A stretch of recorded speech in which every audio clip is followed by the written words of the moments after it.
दिन था रविवार का और जयपुर में 12% आरक्षण सहित विभिन्न मांगों को लेकर माली समुदाय का महासंगम चल रहा था।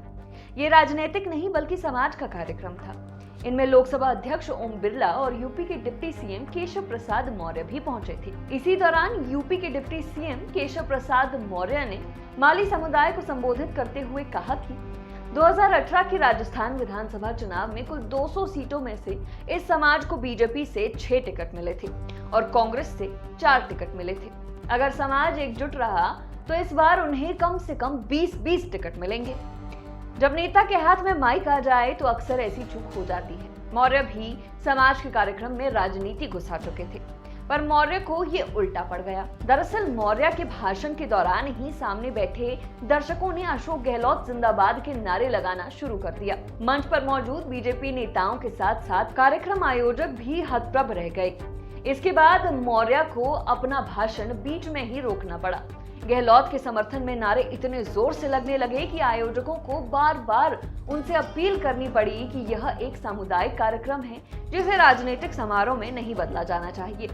यह कार्यक्रम वास्तव में समुदाय द्वारा आयोजित किया गया था, लेकिन भाजपा नेताओं को इसे अपनी पार्टी के बारे में पिच बनाते देख दर्शकों को बेचैनी होने लगी। सिर्फ केशव प्रसाद मौर्य ही नहीं बल्कि राजेंद्र गहलोत सहित कई भाजपा नेता भी इसका राजनीतिकरण करने में लगे थे, पर गहलोत समर्थकों का ऐसा जवाब मिला कि सब चुप हो गए। बीजेपी के लिए बात संभाली पूर्व मंत्री प्रभुलाल सैनी ने। उन्होंने नारा लगाने वालों से कहा, आप अशोक गहलोत जी की बात कर रहे हैं, वह हमारे आदर्श भी हैं। क्योंकि वह हमारे आदर्श हैं, इसके लिए कृपया उनकी छवि खराब ना करें।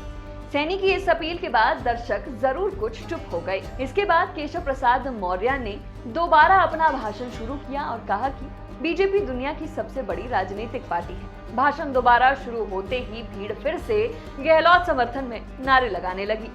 माली महासंगम में सीएम गहलोत तो शामिल नहीं हुए, लेकिन उनके बेटे वैभव गहलोत, जो राजस्थान क्रिकेट एसोसिएशन के अध्यक्ष भी हैं, मंच पर मौजूद थे। जब भीड़ ने बीजेपी नेताओं के भाषण में बाधा डालते हुए उनके पिता की जय जयकार की, तो वैभव ने तालियों की गड़गड़ाहट के बीच दर्शकों से कहा, आपके आशीर्वाद से ही गहलोत साहब तीसरी बार मुख्यमंत्री बन पाए हैं।